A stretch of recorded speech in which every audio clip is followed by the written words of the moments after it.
Ами няма как да не му се радвам. И ще му се радвам, защото е така. Погледнете какъв тайминг хвалях. Аз и затова и станах 6 часа и половина. За да хвана ето този, на този фон, този изгрев.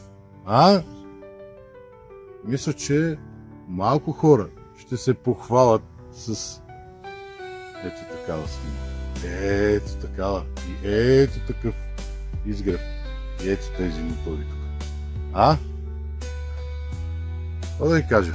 Затова да станеш по-рано, да се събудиш и да отидеш при моторите и да посрещнеш изгрева.